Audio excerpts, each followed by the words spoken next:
안녕하세요. 폭우 같은 남편에게서 탈출하게 된 40대 싱글맘 인사드려요. 살다 보면 저 사람 왜 저렇게 답답하게 사나 그런 생각을 하게 될 때가 있잖아요. 저는 제가 그런 생각을 하게 될 줄은 꿈에도 몰랐거든요. 그 호구의 주인공은 내 남편이었고 그런 호구를 털어먹는 나쁜 놈은 시댁이었거든요. 그런 남편의 환장할 만한 행동은 둘째 아이가 태어나고 약 100일이 지날 무렵부터 시작됐어요. 그전에는 착한 사람이라고만 생각했지 그게 호구짓이라는 생각을 한 번도 해본 적은 없거든요. 그런데 이번에 터진 그 일로 저는 남편이 호구 중에서도 상호구라는 것을 눈치챌 수 있었죠. 어느 날 퇴근 시간이 아닌데 일찍 집에 돌아온 남편과 마주했어요. 저는 그때 첫째 아이를 어린이집에 보내고 둘째 아이를 돌보고 있었죠. 아직 100일밖에 되지 않은 아이라 부모의 손이 많이 필요했거든요. 그런데 남편이 일찍 오니 연차라도 썼나 보다 하고 가볍게 생각했어요. 그런데 그 뒤에 나온 남편의 말은 전혀 가볍지가 않더군요. 웬일이야? 오늘 일찍 왔네? 둘째 봐주려고 일찍 온 거야? 저는 장난스럽게 남편에게 물었고 남편은 이상한 표정으로 저를 보더군요. 그러더니 한숨을 푹 쉬고는 말하더라고요. 여보, 나 일 그만뒀어. 갑자기 그게 무슨 말이야? 일을 그만둔다니. 당신 일한 지 얼마나 됐다고 일을 그만둬? 애가 지금 둘이야. 거기다 하나는 100일밖에 안 되고. 내가 프리랜서로 일하긴 하지만 그거 가지고 택도 없다는 거 당신도 잘 알잖아. 혹시 회사에서 무슨 일 있었어? 그냥 좀 회사에서 일이 있었는데 권고사직 당했어. 제발 일 그만둬달라고 하더라. 솔직히 내가 뭘 잘못한지도 모르겠고 나한테 컴플레인이 계속 온다는데 그것도 뭔지 모르겠어. 근데 원래부터 내가 그렇게 그 회사에 애정을 가지고 있었던 건 아니잖아. 여보, 그 문제가 아니야. 분명히 당신이 힘들면 그만둘 순 있어. 하지만 나한테 상의라도 했어야지. 지금 당장 돈도 없는데 당신까지 일 그만두면 우린 어떡하냐고. 괜찮아. 형이 연락해줬어. 자기 회사로 들어오래. 아주버님이? 저는 남편의 그 말에 기분이 확 안 좋아졌어요. 아주버님과 형님네는 저와 그렇게 좋은 관계는 아니었거든요. 그렇다고 눈에 띄게 자주 부딪히는 건 아니었지만 그렇다고 그 사람들이 남편에게 굉장히 잘하는 것도 아니었거든요. 게다가 저는 가까운 사이에는 도리어 이런 일 안 하는 게 낫다고 생각하는 사람이라 난색을 표할 수밖에 없었어요. 괜찮아. 형이 지금보다 훨씬 좋은 조건으로 고용해 주겠대. 그리고 엄마도 형 밑에서 일하면 더 나을 거라고 이야기해줬고 당신만 허락하면 형 밑에서 일해보고 싶은데 어때?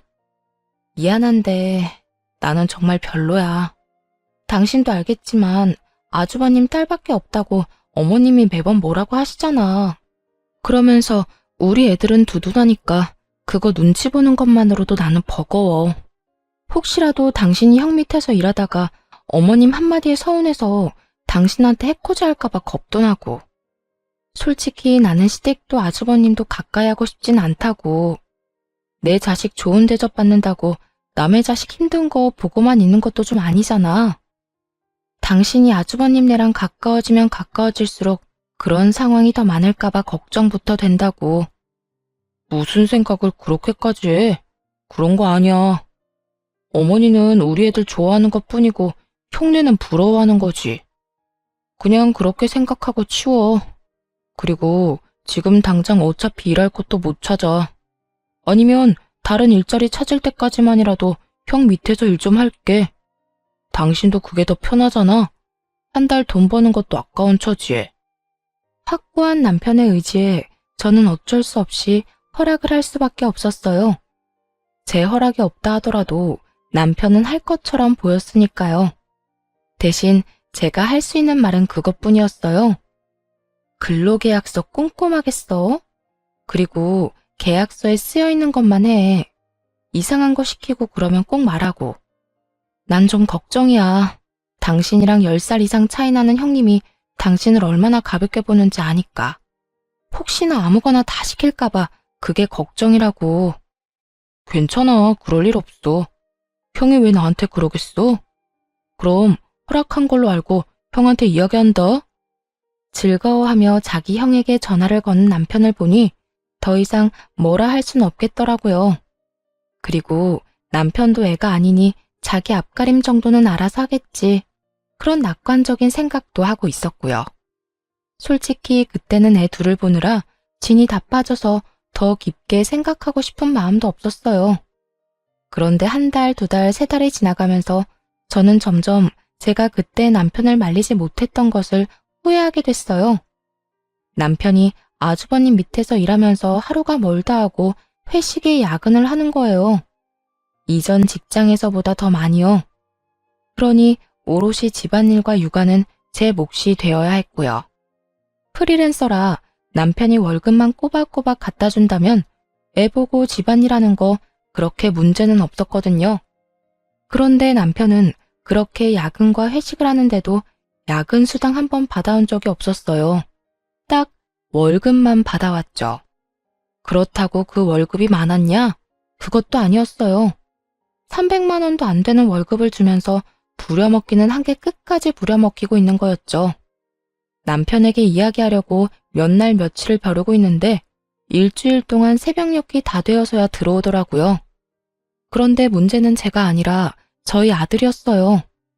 아들이 저녁마다 아버지가 보고 싶어 베란다에서 아빠를 기다리는 것이 화근이 됐죠. 애를 말리긴 했지만 애기는 아빠가 보고 싶다며 계속 떼를 썼고 그렇게 베란다에서 놀다가 초가을 찬바람에 결국 감기에 걸려버린 거예요. 아주버님 회사에 들어가기 전까지는 그래도 남편도 아이들에게 성실하고 좋은 아버지였어요. 첫째 아들과는 많이 놀아주기도 했고요.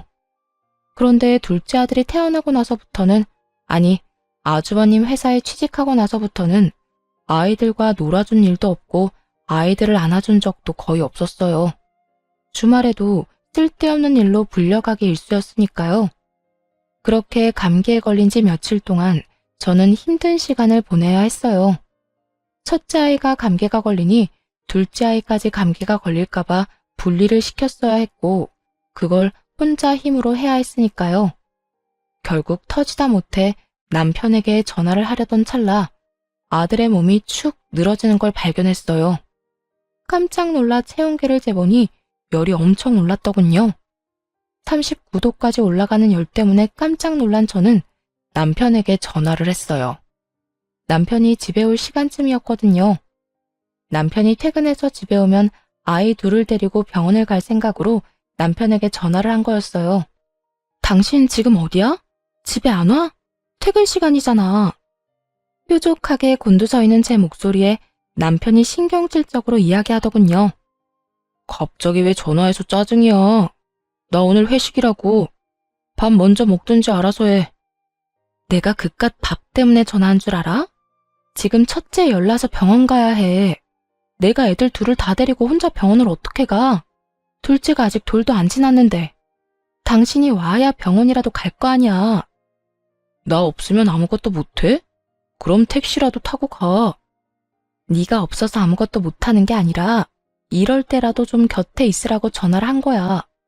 네가 그러고도 아빠야?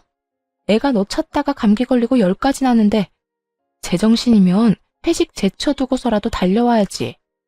나한테 애 다 맡겨놓고 너 도대체 뭐 하는 거야? 너 아주버님 회사 들어가고 이상해진 거 알아? 뭐 약점이라도 잡혀서 휘둘리는 거야?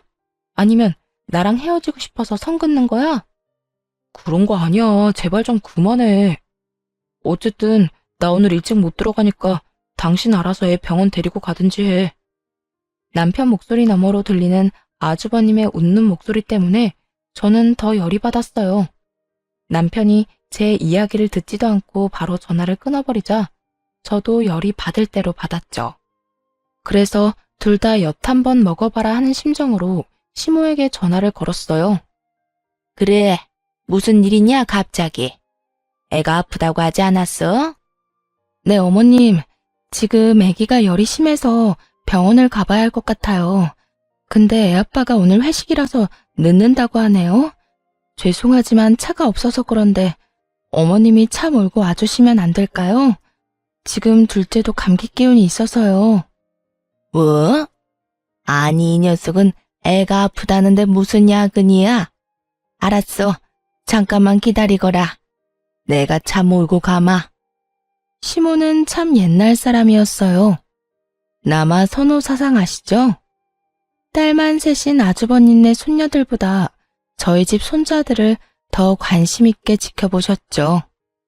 그래서 가까이 하기 어려웠지만 그렇기 때문에 이런 때에 시모를 불러드린 거예요.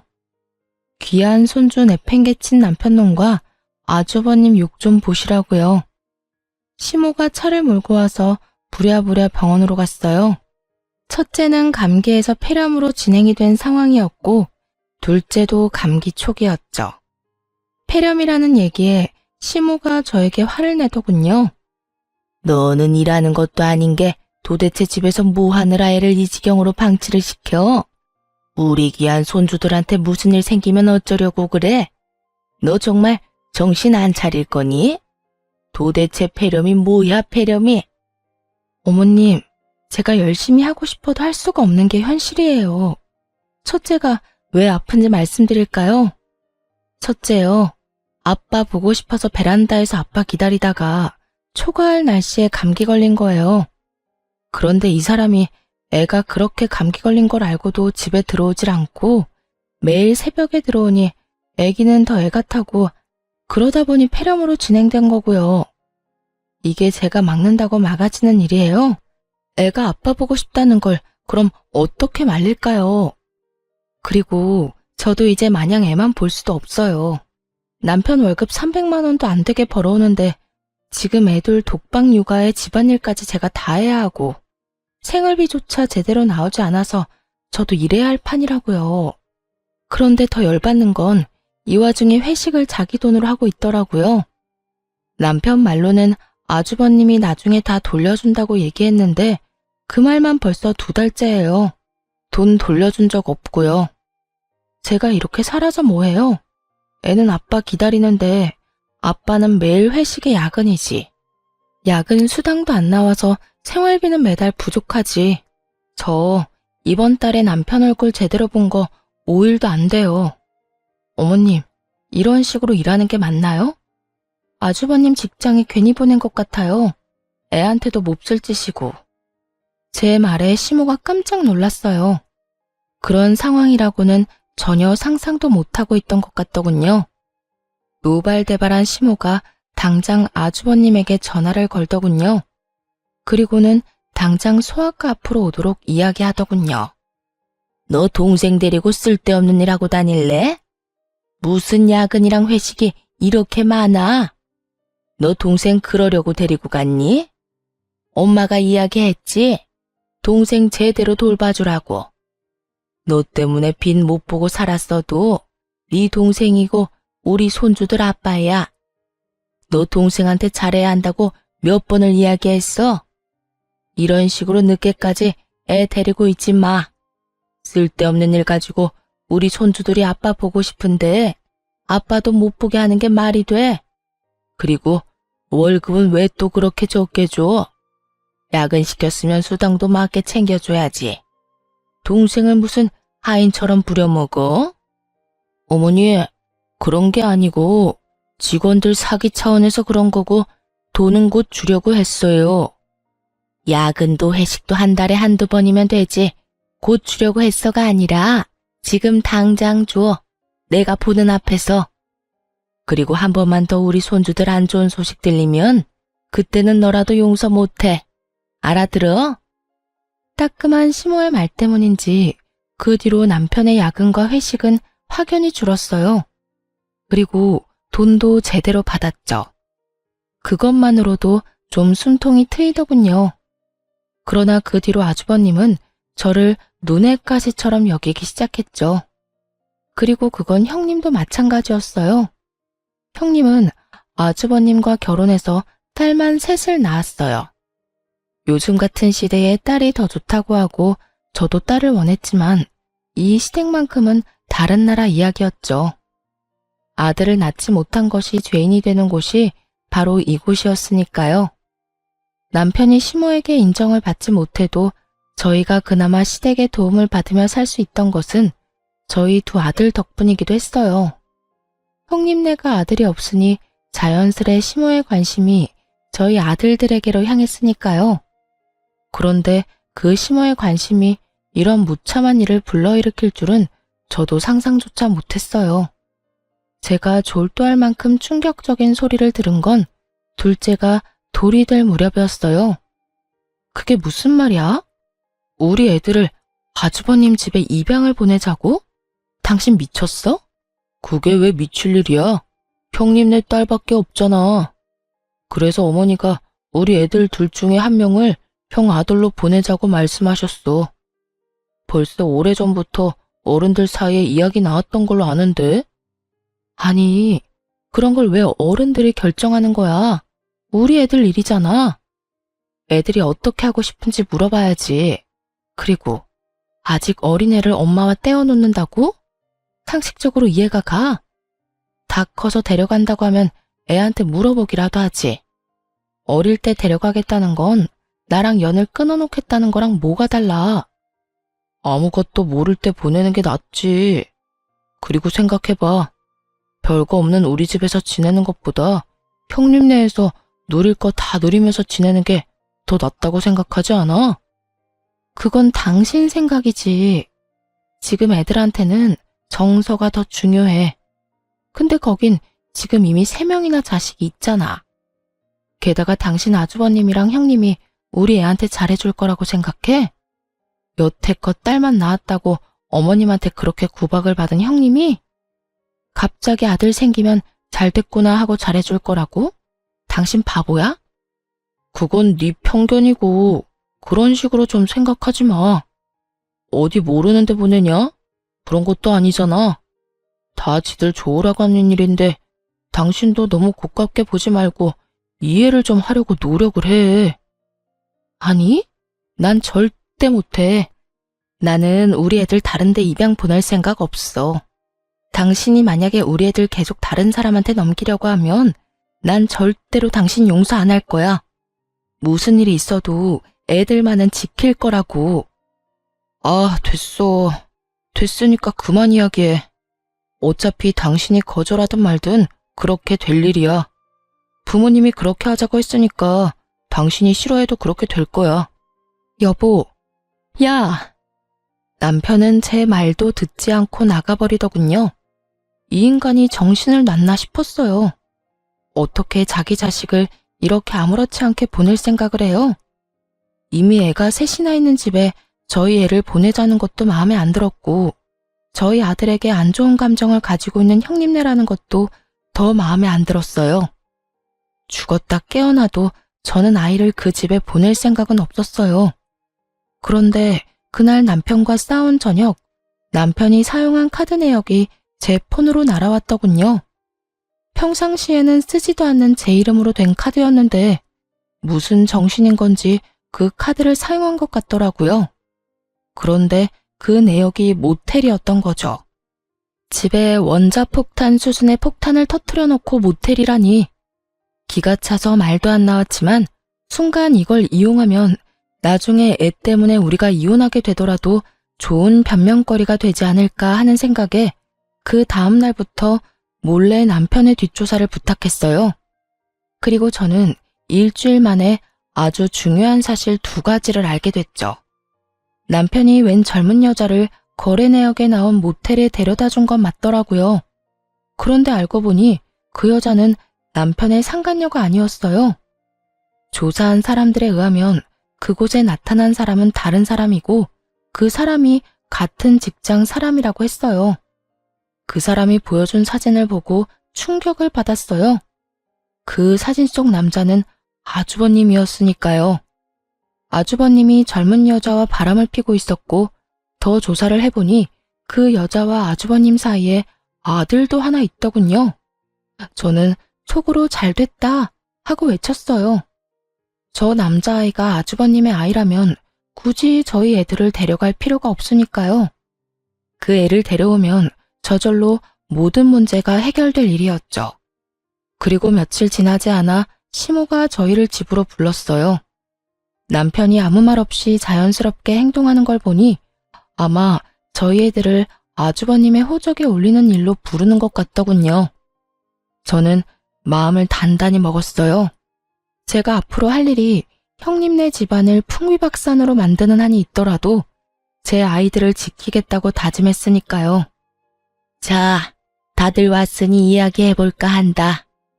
첫째야, 너희 집에 아들 들어설 일이 없어 보이니 둘째네 아들 둘 중에 하나를 데려가거라.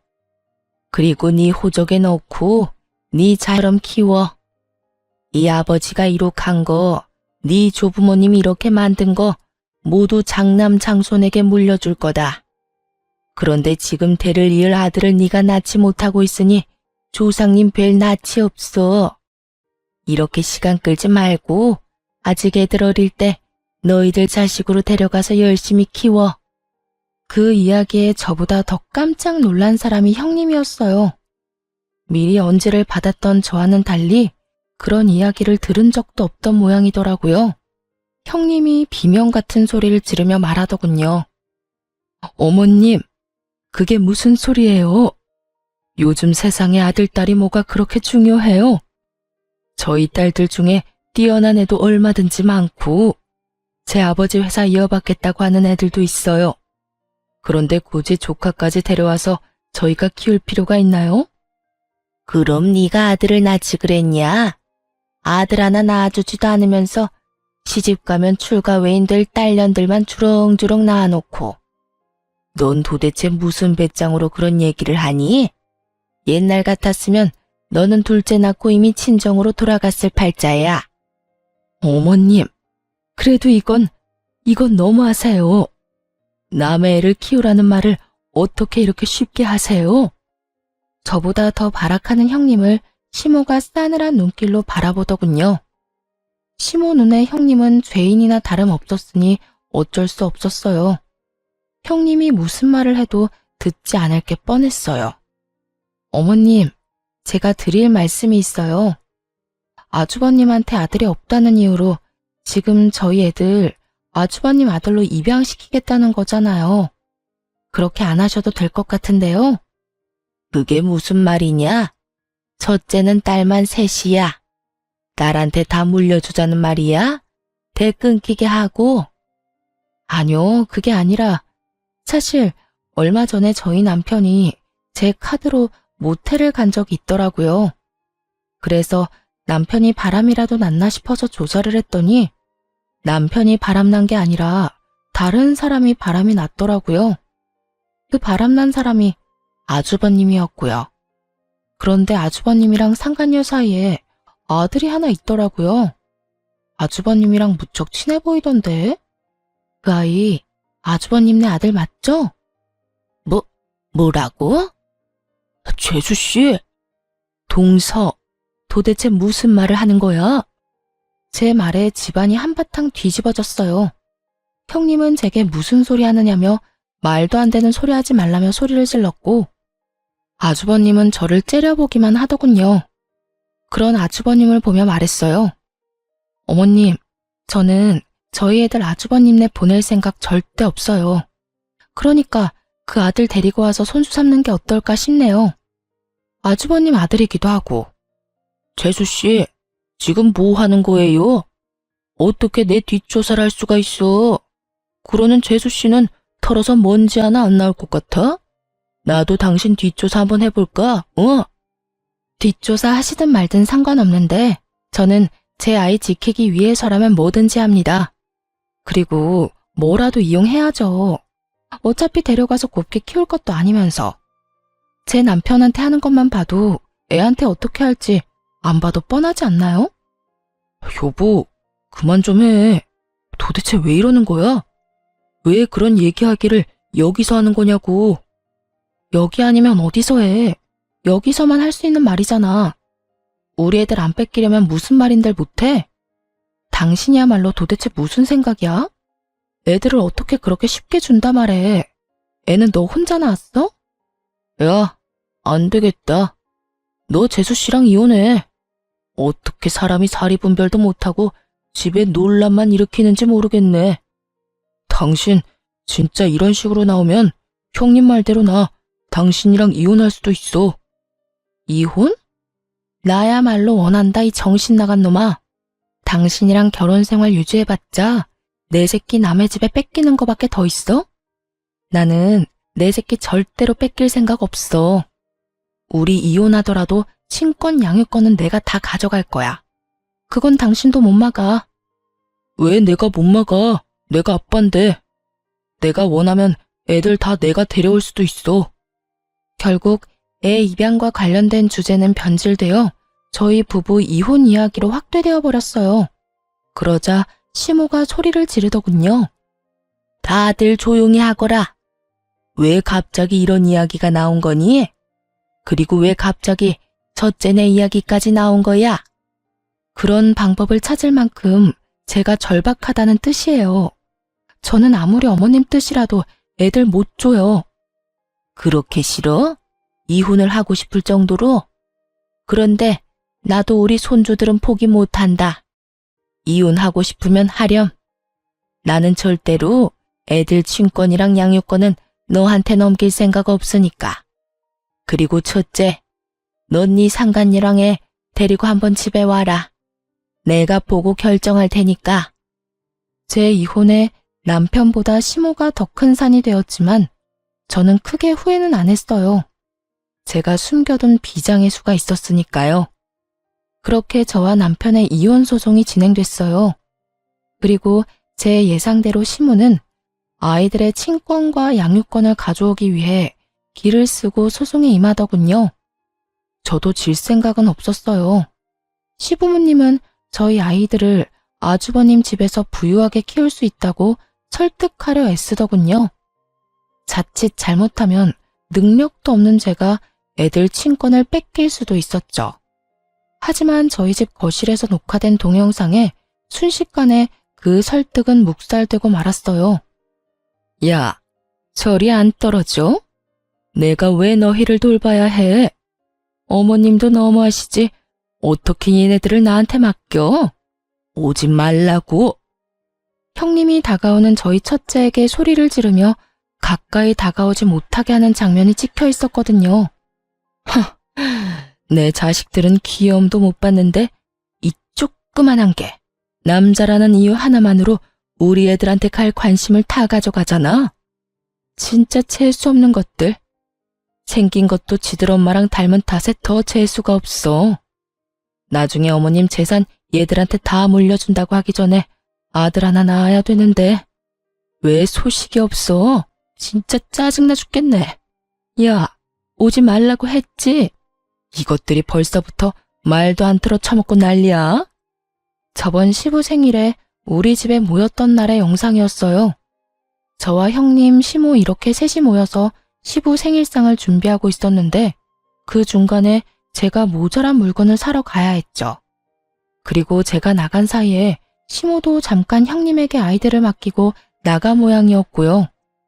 제가 돌아왔을 때는 아무 일 없어 보였는데 그날따라 잠들지 못하고 칭얼거리는 애들 때문에 영상을 돌려봤던 거예요. 그리고 이걸 찾아냈고요. 그 영상을 보는 동안 시부모는 부들부들 떨고 형님은 얼굴이 새파랗게 질렸더군요. 어머님, 이게 무슨 일이냐면요. 제가 다 설명할 수 있어요. 그냥 애가 너무 가까이 붙는 바람에 다칠까봐. 그만. 네 말 따위 듣고 싶지도 않다. 내가 손주를 얼마나 귀해하는지 알면서도 저딴 짓을 해? 그리고 이 이혼 소송하면서 나는 애를 너희들이 키울 거라고 이미 말해놨어. 이걸 안 봤으면 내 손주들이 너한테 핍박받으면서 괴롭게 크는 꼴만 봤겠구나. 이제 아시겠죠? 시댁 어르신 두 분은 연세 때문에 안 될 거고 형님네는 우리 애들 잘 키울 수 없는 환경이고 그리고 저 사람은 자기 자식을 다른 집으로 입양 보내자고 하는 놈이니 양육자가 될 수 없죠. 그러니 잘 아셨으면 이 정도에서 물러서시는 게 어때요? 저희 애들 말고 데려온 애 있잖아요. 아주버님네 아들. 차라리 그 애를 자식으로 들이세요. 저희 애들 불쌍하게 만들 생각 마시고. 그 애는 자식으로 들이려니 자기도 같이 이 집에 들어오는 게 아니면 싫다는구나. 내가 첫째 며느리 생각해서 여태까지 그 애 들이는 거 그다지 좋게 생각하지는 않았는데 오늘 이 영상을 보니 생각이 좀 달라지네. 시모의 차가운 눈빛이 형님을 훑고 지나갔고 형님의 얼굴이 차갑게 굳었어요. 어머님, 아니죠? 설마 그 여자 진짜로 이 집에 앉힐 생각이세요? 내가 왜 못하니? 너희 이혼시키면 그 여자도 이 집에 들어올 자격은 충분하지. 내가 가만 보니 자식은 제 어미가 키워야겠더구나. 어린 것 핍박하는 널 보니 그런 생각이 더 들어. 결국 시모 눈밖에 난 형님이 눈물을 주룩주룩 흘리며 시모에게 안 된다고 소리를 지르더군요. 그렇게 저의 이혼은 양육권, 친권 모두 제가 가져온 것으로 마무리가 됐어요. 저는 아이들을 데리고 분할된 재산과 위자료를 받고 친정으로 돌아가기로 했어요. 그런데 편안해진 건 저뿐이었더라고요. 시댁은 여전히 난리가 난 상황이었죠. 저번에 저희 부부 이혼 소송 도중에 시모가 아주버님과 형님에게 이혼을 하라고 한 것 때문인지 상간녀가 아주버님 집을 자기 집처럼 들어왔거든요. 미래의 시어머니가 그러라고 했다면서요.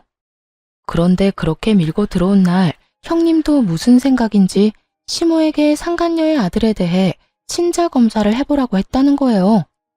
철두철미한 시모도 그 말에 일리가 있다 싶었겠죠. 처음에야 장남에게 장손이 생겼다는 말을 듣고 반색하며 반가웠을지 몰라도 남의 씨를 데려온 거면 끝나는 거잖아요. 그렇게 검사를 맡겼는데 결과가 나온 날이 공교롭게도 시모가 저희 아들들과 마지막으로 얼굴 보며 인사하고 싶다고 했던 날이었던 거죠. 그 덕분에 저는 그 집안에 든 망조를 고스란히 목격했고요. 글쎄 검사 결과가 친자 불일치로 떴어요. 아주버님의 아들이 아닌 거죠. 그 일로 기세등등해진 건 형님이었어요. 어머님, 보셨죠? 저 상간녀가 다른 놈에 낳아놓고는 남편 자식이라고 우기는 거. 우리야말로 뻐꾸기 자식을 키울 뻔했어요. 형님은 상간녀를 비웃으며 그렇게 말했지만 상간녀도 지지 않더군요. 상간녀는 피식 웃더니 형님에게 말했어요.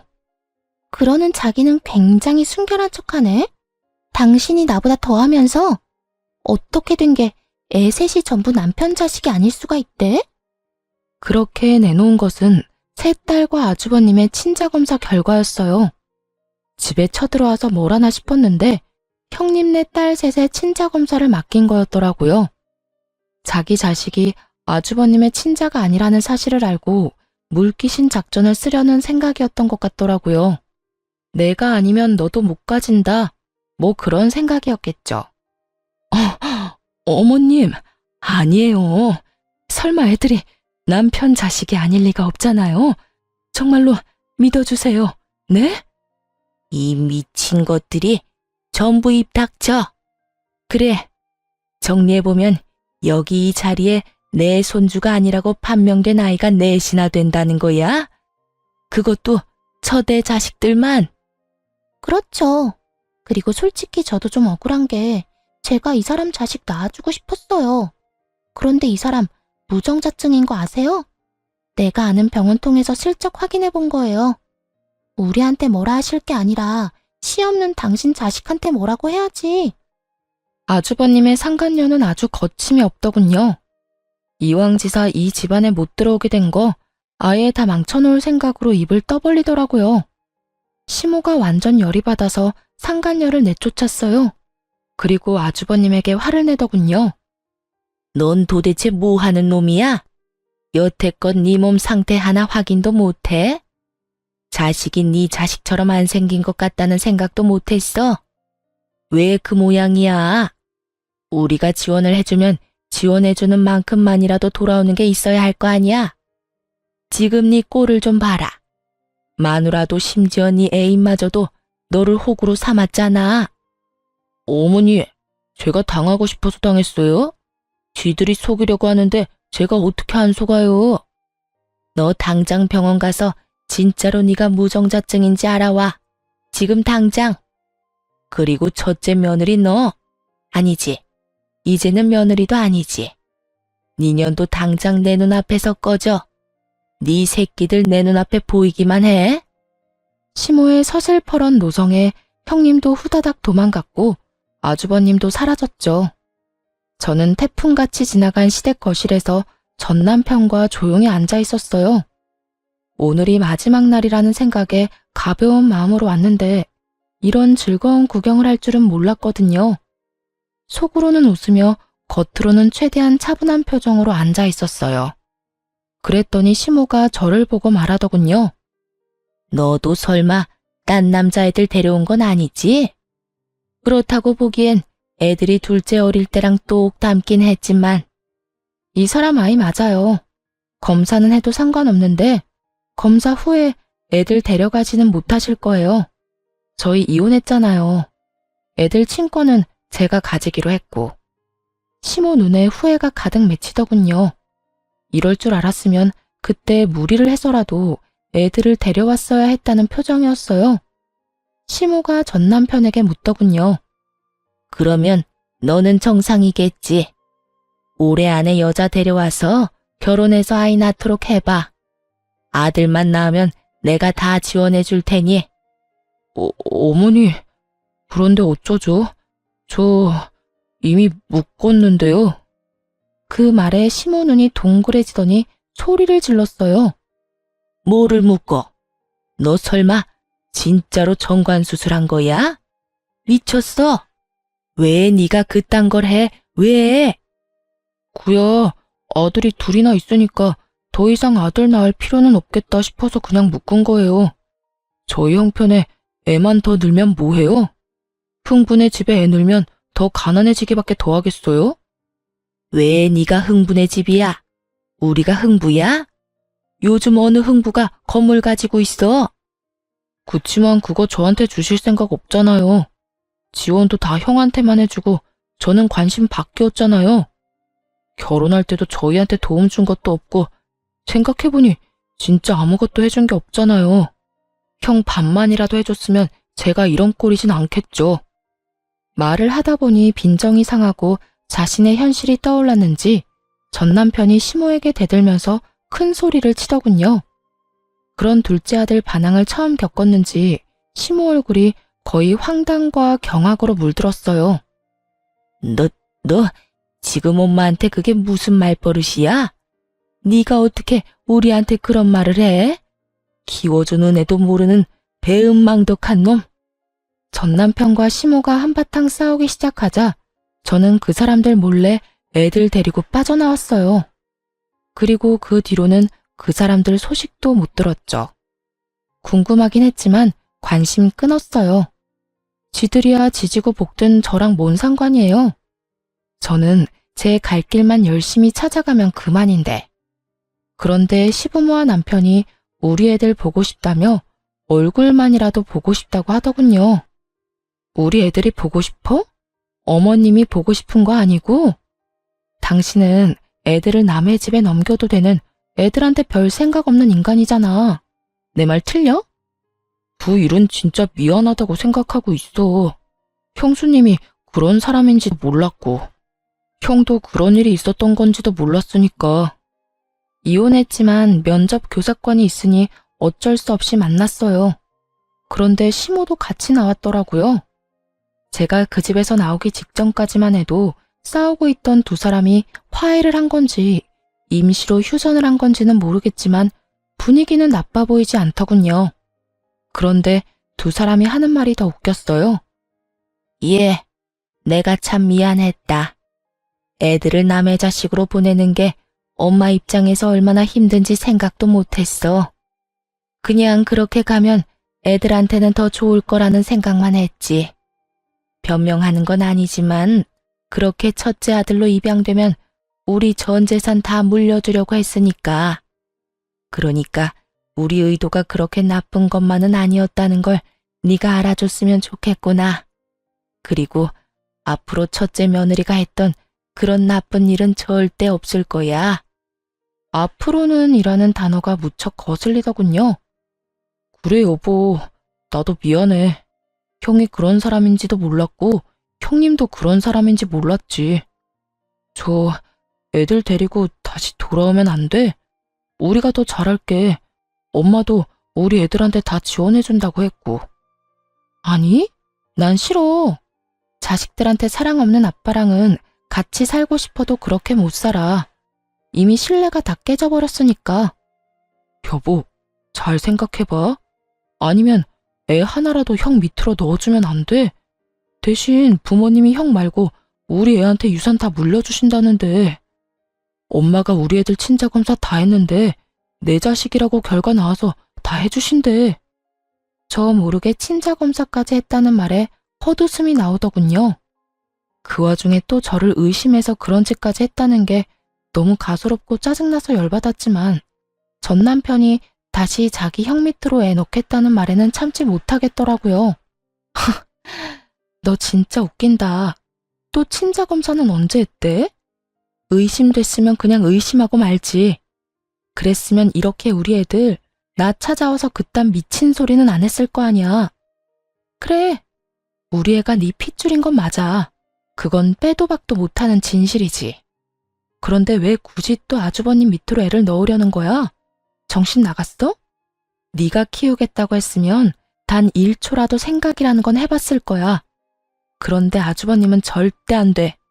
넌 그렇게 당하고도 아주버님을 몰라? 여보, 형 욕하지 마.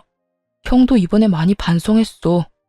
그런 일 벌인 건 형이 잘못한 일이지만 그렇다고 우리한테 직접적으로 폐를 끼친 적도 없잖아. 그래, 예, 그게 중요한 거지. 걔 마누라가 잘못한 거지 걔가 잘못한 건 아니잖니. 그러니까 너도 오해를 풀고. 두 분 다 여태껏 모르고 계시네요. 이렇게 순진하실 수가. 그렇게 믿고 따르던 당신 형님, 어머님 아들이 어떤 짓을 했는지 제 입으로 알려드려요? 뜬금없는 제 말에 둘 다 무슨 소린가 싶어 눈치만 보더군요. 그래서 제가 확 질렀죠. 당신 회사 권고사직 당한 거 누가 당신 이름으로 컴플레인 거는 바람에 권고사직 당했다고 했지? 그거 누가 그런 건지 알아? 당신이 그렇게 믿고 있던 당신 형님이 한 짓이야. 뒤로 손 써서 계속 컴플레인 넣은 거 당신 형님이라고. 미친 거 아니야? 우리 형이 왜 그런 짓을 해? 그래, 아들이 그런 일에서 뭘 얻는다고 그런 짓을 하니? 분명 네가 잘못 알고 있는 걸 거야. 네가 과대망상인 거지. 그럼 확인 한번 해보실래요? 저는 그 자리에서 폰을 꺼내 아직까지 저장되어 있던 아주버님 전화번호로 전화를 걸었어요. 무슨 일로 전화했습니까? 우리 사이에 전화 같은 거 할 일은 없을 텐데. 한 가지 너무 궁금한 게 있어서 전화했죠. 우리 남편 왜 일 그만두도록 만들었어요? 아니, 이혼까지 했으면서 이제 와서 그건 왜 궁금합니까? 저도 이유는 알아야 속이 편하죠. 그건 저도 알아야겠어요. 말씀해 주실 수 있나요? 말 못할 것도 없죠. 어차피 그놈이랑 연락도 안 할 거 아닙니까? 아니, 인간적으로 재수 씨가 잘못하긴 했잖아요. 그쪽 애들 때문에 갑자기 부모님이 동생한테 관심 가지는 것도 눈에 거슬렸고, 동생이 또 워낙 유명한 호구 아닙니까? 부려먹기 딱 좋잖아요. 이혼할 때까지는 잘 써먹었는데 이혼하고 충격을 좀 받았는지 요새는 조금 제정신으로 돌아왔던데요. 뭐 솔직히 그렇게 부려먹을 때는 재수 씨도 같이 괴롭힐 수 있어서 좋았으니까 지금은 그렇게 과하게 괴롭힐 일도 없고. 절 괴롭힐 목적이었으면 이혼하고 그 사람 놔줬어도 됐잖아요. 그런데 여전히 그 회사 다니던데 왜 그런 거예요? 참 순진하시네. 내 밑에 있어야 부모님 유산을 내가 다 가질 수 있는 거 아니겠어? 그 자식이 내 눈밖에 나면 뒤로 딴 주머니 찰지도 모르고 내가 자식이 없어서 어떻게 될지 모르잖아. 오늘 내일 하는 놓친 애들 곧 있으면 세상 하직할 텐데 그러면 재산은 다 나한테 와야지. 그딴 놈한테 한 푼이라도 넘어가는 건 낭비야, 낭비. 내가 여태 부모님한테 왜 잘했는데? 그 유산 때문인데 막판에 동생 새끼가 추월하도록 놔두는 게 말이 되겠어? 저는 그 이유까지 스피커폰으로 전 남편과 시모에게 모조리 들려줬어요. 그리고는 어깨를 으쓱했죠. 시모와 전 남편의 분노는 상상을 초월했어요. 이 미친놈이 동생을 그렇게 생각하고 있었단 말이야? 씨도 없는 주제에 재산을 다 가로챌 생각까지 하고. 내가 너한테 잘해주는 게 아니었다. 그게 아니었어. 어머니? 어머니가 왜 재수 씨랑 같이 있어요? 나 내일부터 회사 안 나갈 거니까 퇴직금이랑 여태 야근하고 못 받은 돈 다 정산해서 돌려내. 안 주면 노동청에 신고할 거야? 그리고 2번 다시 나한테 형이라고 불릴 생각하지도 마. 이 나쁜 새끼. 어? 너까지 왜? 아이씨, 너희들 짜고 지금 나 엿먹인 거야? 재수씨, 어떻게 이럴 수 있어요? 재수씨고 뭐고, 넌 이제 국물도 없을 줄 알아. 이 호로 자식 같으니라고. 너 같은 놈을 믿은 내가 미친년이지. 뭐? 오늘 내일 하는 노친네? 네가 네 부모님을 어떻게 생각하는지 잘 알았다. 결국 두 사람의 분노를 고스란히 받아내던 아주버님은 황급히 전화를 끊어버렸고 두 사람은 씩씩대며 본인들의 집으로 돌아갔어요. 나중에 들어보니 시부모 재산은 사회에 환원하기로 유언장을 작성했다고 하더군요. 그거 듣고 아주버님과 전 남편 어떻게 그럴 수 있냐고 난리치고 그날 완전 동네 떠나가라 소리쳤답니다. 전 남편은 그제야 제정신이 들었는지 새 직장 찾으러 떠났지만 이미 나이도 들었고 경력은 별거 없는 상태였으니 취직도 제대로 못하고 상하차 알바를 하고 있다더군요. 힘쓰는 일 하느라 골병 들었다고 하더라고요. 그리고 이 집의 최대 빌런 아주버님은 와이프에게 이혼당하고 시댁에 들어와 살고 있었다는데 이번에 동생 호구로 잡고 부모님 유산 탐낸 것 때문에 시모가 시댁에서 쫓아냈다고 하더라고요. 정말 시댁이라는 그 견고해 보이던 성이 와장창 무너지는 건 정말 순식간이더군요. 저는 아이도 지키고 재산 분할도 받았으며 위자료까지 받고 친정집에서 애 키우며 살고 있어요. 정말 이혼을 결정하고서 무슨 정신이었는지도 모를 정도로 바쁘게 살았어요. 호구였던 전 남편과 그런 호구를 뜯어먹으려 했던 시아주버님, 그리고 그런 두 자식에게 배신당한 시부모까지 아주 대환장 파티를 한번 겪고 나니 솔직히 이혼하길 잘했다는 생각밖에 들지 않더군요. 그런 환경에서 애를 키우면 더 안 될 것 같다는 생각만 들었으니까요. 저처럼 답답한 분들도 많이 있을 거예요. 여러분, 호구와 성격 좋은 건 다르더라고요. 그걸 착각하면 저처럼 고생하게 될 수도 있으니 주변을 잘 살펴보세요. 후회는 언제나 지각생이죠. 그래도 지각을 하더라도 빨리 벗어나는 건 무엇보다 더 중요하다고 말하고 싶네요. 언제까지고 후회만 하고 있다가는 언젠가 자신의 삶마저 휘말릴 수도 있으니까요. 제 사연 읽어주셔서 감사합니다. 여러분에게는 밝은 앞날만이 함께하길 바래요.